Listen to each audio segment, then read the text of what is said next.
किसी ने पढ़ी हो तो हाथ उठाओ जरा। पढ़ी है बहुत सारे लोगों ने। रखो, देवी भागवत में स्पष्ट कहा गया, जब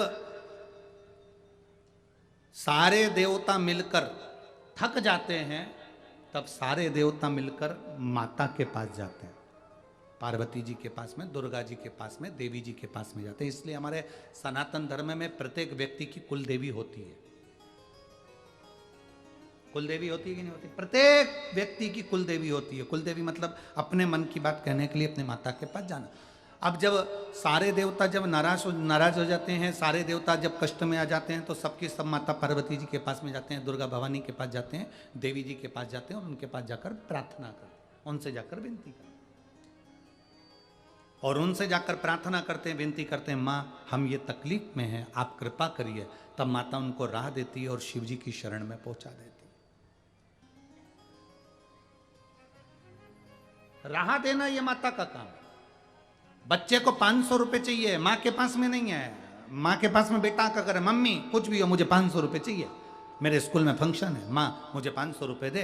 अब हम माँ कहती है मेरे पास कहाँ से आए, माँ तू कोई कैसे भी कर मुझे 500 कहती है। तो पिताजी के पास जा, पापा मुझे 500 रुपए देंगे, 500 जूता मार देंगे। पहले कितना डर लगता था ना पापा से अपने मन की बात कहने में। आज के जमाने में तो जरा जरा से बच्चे पिताजी के पास जाकर एप्पल का दिला दो, मुझे आईफोन चाहिए, मुझे ये गाड़ी चाहिए, चाहिए मतलब चाहिए। और पहले कितना नियम था कि पिताजी के पास जाकर डायरेक्ट बोल नहीं सकते थे। और आज के ज़माने में तो एक नया वो हो गया कि बच्चों को हाथ नहीं लगा सकते, मार नहीं सकते, ठोक नहीं सकते। पहले ऐसा कोई सा त्यौहार नहीं जाता था जो घर में घंटा नहीं बजता था। ऐसा कोई त्यौहार नहीं जाता था जिसमें बच्चों की ठुकाई नहीं होती थी। बढ़ते माँ 500 रुपए चाहिए, पापा के पास जा, पापा नहीं देंगे। माँ कहती है तू चिंता मत कर, मैं तेरे साथ, तू जा, मैं अभी आई पीछे से।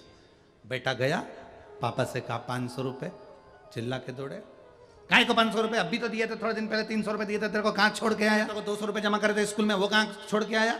पिताजी ने चिल्लाया, इतने में पीछे से पल्लू रख के आ गई जगत जननी जगदम्बा दुर्गा भवानी।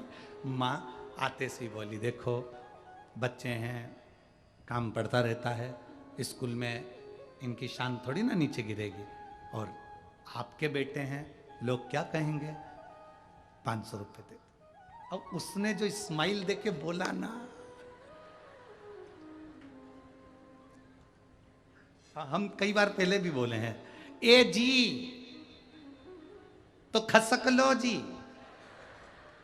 नहीं तो 500 गया जी।